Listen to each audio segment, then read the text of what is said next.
इसलिए दोस्ती रख रही है कि चाइना का जो बॉर्डर एरिया है वो पाकिस्तान के इलाकों के साथ लगता है। ठीक है, आपको क्या लगता है क्या रशिया और इंडिया अगर साथ मिलते हैं, दोस्ती में मजीद जो है वो करीबियां आती हैं, तो वेस्टर्न वर्ल्ड को ये बात बिल्कुल पसंद नहीं आ रही है। स्पेशली अगर हम यूएसए की बात करें, अमेरिका की बात करें, अमेरिका बहुत परेशान हाल है इस चीज को लेकर। नहीं, अमेरिका का इसमें क्या है, अमेरिका देख लो हमारे ऊपर हुकूमत कर सकता है। डोनाल्ड ट्रम्प हमारे कभी सदर के वज़ीर आज़म के ऊपर हाथ रख रहे हैं, कभी हमारे आर्मी चीफ के ऊपर। इंडिया और जो रशिया के जो लोग हैं वो इस तरह के नहीं है, वो अपने मुफादात के लिए काम कर रहे हैं, अपने मुल्क के लिए काम कर रहे हैं। अब डोनाल्ड ट्रम्प कुछ भी नहीं कर सकता, ना इंडिया को ना रशिया को। डोनाल्ड ट्रम्प अगर दो बच्चे आपस में लड़ रहे हैं तो उसको खबर हुई तो वो अगले दिन टीवी में आके कहता है इन दोनों की सलाह मैंने करवाया। तो इंडिया के पास पैसा है, इकोनॉमी है, फौज है, एजेंसियां हैं, सब कुछ है, तो कुछ नहीं कर सकता है। प्राइम मिनिस्टर मोदी की तरफ से किया गया और व्लादिमीर पुतिन का जिस तरह का वेलकम हमें नजर आया है, बहुत सारी चीजें ऑलरेडी डिस्कस की जा रही थी। $100 बिलियन की ट्रेड डिस्कस की जा रही थी। इसी के साथ साथ बात करेंगे पाकिस्तान के बारे में भी, पाकिस्तान का टच लेंगे। भाई अगर देखा जाए तो आखिर क्यों ऐसी अपॉर्चुनिटीज जो है वो इंडिया की तरफ जो है वो ज्यादा अट्रैक्ट हो रही है? आखिर क्या हुआ कि भाई पाकिस्तान की बजाय इंडिया इज देयर? बहुत सारे सवाल करेंगे सर। अस्सलाम वालेकुम। वालेकुम अस्सलाम। कैसे हैं आप? जी अल्लाह का शुक्र। Sir good name? Toqeer. Toqeer sir, आज का हमारा सवाल होगा, हम लोग बेसिकली बात करेंगे राइट नाउ हम लोग देख रहे हैं Vladimir Putin right now India में मौजूद है, नेबर कंट्री है हमारी, और हम लोगों ने ये देखा कि भाई ट्रेड के मामले में वो लोग हर सेक्टर को राइट नाउ बीट कर रहे हैं। आपको क्या लगता है क्या रीजंस है, क्या रीजनिंग है कि even Russia is interested in India? असल में अगर पाकिस्तान के साथ कंपेयर किया जाए इंडिया को, तो यहाँ पे स्टेबिलिटी नहीं है। आप देख रहे हैं कि यहाँ पे 2-2.5 साल 3 साल एक गवर्नमेंट चलती है, उसको डिस्टेबलाइज कर दिया जाता है। सबसे मेन रीज़न ये है कि इन्वेस्टर्स जो हैं वो डरते हैं पाकिस्तान में इन्वेस्टमेंट करने से। तो दैट्स वाई इंडिया में अगर आप देखें तो इंडिया में स्टेबिलिटी है। अगर उनकी गवर्नमेंट आती है वो अपना टेन्योर पूरा करती है, एटलीस्ट वो डिलीवर करें ना करें। देखें जब तक आपकी जमहूरियत स्टेबल है, वो बाकी कंट्रीज़ के लिए भी उनको भी होता है कि हाँ यहाँ पे हमारी इन्वेस्टमेंट जो है वो सेफ़ है, यहाँ पे हमें कोई इस किस्म का इशू नहीं बन सकता जैसा कि पाकिस्तान में बनता है। आई थिंक यही मेन रीज़न है, सबसे मेन रीज़न यही है, स्टेबिलिटी। और दूसरा आपको पता है कि मईशत और आईटी सेक्टर्स और ईच एंड एवरीथिंग इंडिया में नो डाउट वो हमारे दुश्मन मुल्क है, लेकिन वहाँ पे स्टेबिलिटी है। अच्छा, एक और चीज़ भी है यहाँ पर, हमने देखा कि जैसे ही रशिया और इंडिया के जो ताल्लुकात है वो बेहतर हो रहे हैं, वेस्टर्न वर्ल्ड को ये चीज़ पसंद नहीं आ रही, जिसके अंदर हम यूएस की बात कर सकते हैं, हम फ्रांस की बात कर सकते हैं, हम जर्मनी की भी बात कर सकते हैं, and at the same time India in सब के साथ अपनी ट्रेड को जारी रखे हुए है। किसी ने भी ये नहीं कहा कि भाई नहीं हम इंडिया की मार्केट को बायकॉट कर रहे हैं, बिकॉज दे नो कि इंडिया की मार्केट एक बहुत बड़ी मार्केट है। ऑल्सो अगर देखा जाए तो उन्होंने एक फ्रेंच जो आर्टिकल है वो शाया किया, जिसके अंदर उन्होंने व्लादिमीर पुतिन के बारे में बहुत सारी बातें की। आपको क्या लगता है ये एक प्रोपेगेंडा है जो अब वेस्ट शुरू कर रहा है?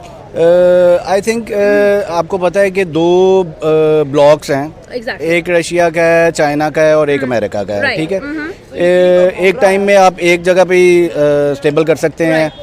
तो मेन रीज़न इज़ कि अमेरिका ने आपको पता है कि उन पे टैरिफ लगाने की भी 100% कोशिश की, और ये वो सारा पिछले दिनों में इंडिया ने चाइना का विज़िट भी किया काफ़ी अरसे बाद। लेकिन वो आई थिंक कि इंडिया अपना रशिया के साथ ज़्यादा कंफर्टेबल है ट्रेड में, और वो चाह रहा है कि मैं रशिया को ही जारी रखूं। लेकिन अगर देखा जाए तो इंडिया के लिए ये एक बहुत बड़ा प्लस पॉइंट है। देखिए वेस्टर्न वर्ल्ड को अगर जो है वो नुकसान होगा तो अल्टीमेटली डॉलर जो है उसकी जो सुपरमेसी है वो टूटेगी, और जब वो टूटेगी तो अल्टीमेटली जो है वो फ्री ट्रेड एग्रीमेंट को ही फायदा होगा कि भाई आप अपनी नेशनल करेंसी के अंदर ट्रेड करेंगे, जिसकी वजह से चाइना को एक बहुत बड़ा बूस्ट मिलेगा। बिकॉज अगर हम लोग अगर यूएस की रिप्लेसमेंट देखते तो पहली रिप्लेसमेंट चाइना ही आती है। आपको क्या लगता है क्या वाकई में यूएस ये जो डेस्परेट एफर्ट्स कर रहा है इसका कोई मतलब नहीं होगा और अल्टीमेटली जो दूसरा ब्लॉक है वो सक्सीड हो जाएगा? आई थिंक यूएस का जो डॉलर है आप देखें कि वो डिस्टेबलाइज है बिल्कुल इस टाइम, उसको डेंट तो है इनकी वजह से। और अगर देखें कुछ भी नामुमकिन नहीं होता, पॉसिबल है। फिलहाल वो सुपर पावर है, लेकिन टूट भी सकती है कल को। पहले रशिया थी, अब यूएस है। आने वाले टाइम में हम चाइना को देख रहे हैं। ओके। और कहा जा सकता है कि इससे डेंट पड़ेगा इसको अमेरिका सही को। है। लास्ट पर आपको क्या लगता है, इंडिया और रशिया यानी कि व्लादिमीर पुतिन का इंडिया का विजिट किस तरफ इशारा दे रहे हैं? ट्रेड तो डेफिनेटली होगी, लेकिन बहुत ही क्लोज रिलेशंस जो है वो अब इंडिया शेयर करता है रशिया के साथ। आपको क्या लगता है ultimately to the international world क्या मैसेज जाता है? आई थिंक मेरे ख्याल से देखें, एक और चीज़ जो हम मिस कर गए हैं, आपको पता है कि रशिया का बहुत ज़्यादा तेल है जो इंडिया परचेज कर रहा है, ठीक है। और बहुत बड़ी मार्केट है इंडिया की, और रशिया के लिए इंडिया जो है वो बड़ा एक इम्पोर्टेंस रखता है। दैट्स वाई वो रशिया और इंडिया एक दूसरे को छोड़ नहीं सकते फिलहाल, क्योंकि उनकी ट्रेड जो है वो काफ़ी, अब मेरे पास एग्जैक्ट फिगर्स तो नहीं है।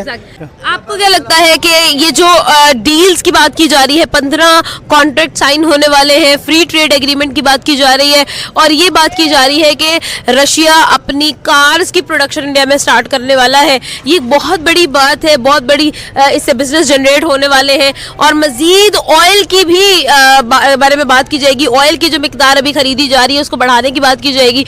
क्या ये सारी चीज़ें आपको नहीं लगता कि डॉलर, और फिर स्पेशली डॉलर में नहीं, उनकी नेशनल करेंसी में जब ट्रेड की जाएगी तो अमेरिका को तो ये बात बुरी लगेगी ना? वो तो देखो, वो पूरी दुनिया जो है ना, अफगानिस्तान हमसे 2022-23 के बीच में अफगानिस्तान हमसे आज़ाद हुआ। अगर ग्रोथ की बात करें तो हमसे अफगानिस्तान अच्छा है। हमारे लोग कह रहे हैं उधर कुछ भी नहीं, कोई वसाइल नहीं, कुछ भी नहीं। इस टाइम अफगानिस्तान ने इतने सालों से जंग लड़ा, उसके बावजूद भी अफगानी 1 रुपया को पाकिस्तानी 9 रुपए। आप कैसे, आप 4 लाख रुपए लेके जाओ अफगानिस्तान में तो आपको 1 लाख रुपए मिलेंगे। इसी हिसाब से कि उनका जो पैसे ऊपर इसलिए जा रहे हैं, वो अपने पैसों से तिजारत कर रहे हैं। हम बाहर से चीजें डॉलर पे लाते हैं, यहाँ पाकिस्तान में पैसों पे बिक रहे हैं। वहाँ पे टमाटर यूके में टमाटर 450-500 रुपए किलो है। अब यहाँ 700 रुपए किलो। हम 20,000 रुपए कमा के और 450-500 का टमाटर खरीद रहे हैं। यूके में जो मजदूर गटर साफ करने वाला, वो बंदा भी 2.5 से 3-4 लाख रुपए कमाते हैं पाकिस्तानी। तो यहाँ पे है कि इंडिया जो है डॉलर पे नहीं करेगी तो इंडिया की पब्लिक को भी, अवाम में, हुकूमत दोनों को। इसी बात पे इमरान खान साहब ने रशिया से पहले जब गया यूक्रेन और उसकी जंग में उधर चला गया और इराक से वो तेल खरीदने की बात हुई तो हमारी हुकूमत गिर गई। वो किस लिए प्रेशर डाला गया? अब हमारे पास क्या है, कहते हैं कि हमें अवाम को रिलीफ चाहिए, हमें IMF से पैसे ले लिया, अगले दिन वो 50-60 अरब रुपए वो ये खुद खाते हैं, उसका टीवी में कोई तज़किरा नहीं हो रहा है। यहाँ के अवाम के लिए कुछ भी नहीं। अब मोदी अगर आखिर क्यों इंडिया, अगर देखा जाए तो ये कोई छोटी बात नहीं है कि रशिया का प्रेसिडेंट इंडिया में मौजूद है, ये एक बहुत बड़ी खबर है।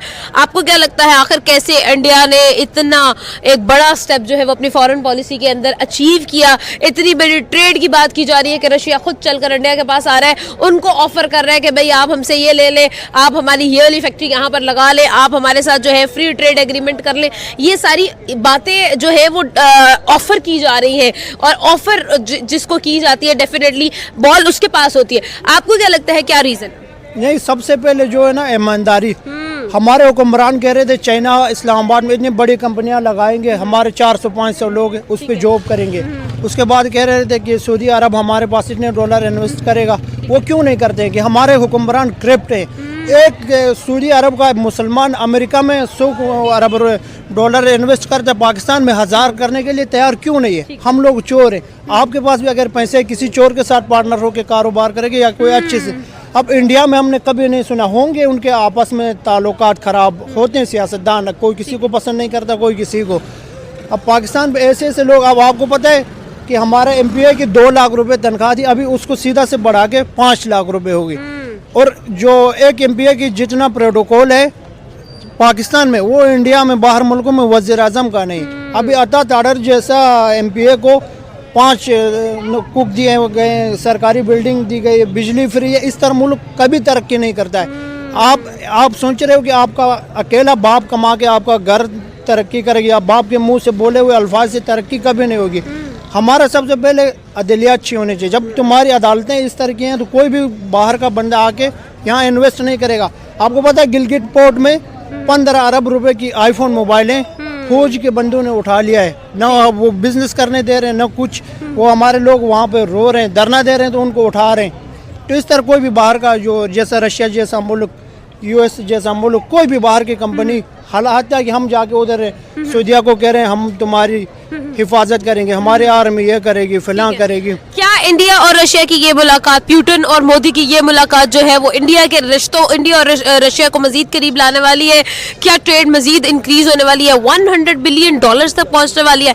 आपको क्या लगता है कि वाकई में ये चीज़ जो है, जो खबरें 2 दिनों में सामने आने वाली हैं, क्या वाकई में वो बहुत हैरानकुन होने वाली है बाकी की दुनिया की? नहीं, जाहिर सी बात है, अगर इंडिया पे कोई कंपनी बन रही है तो सबसे पहले इंडियन लोग लगेंगे। कोई चीज़ अच्छी चीज़ बन रही है तो पहले इंडियन सीख जाएंगे, जो इसके हुनर सीखना है, कोई कुछ कर रहा है, कोई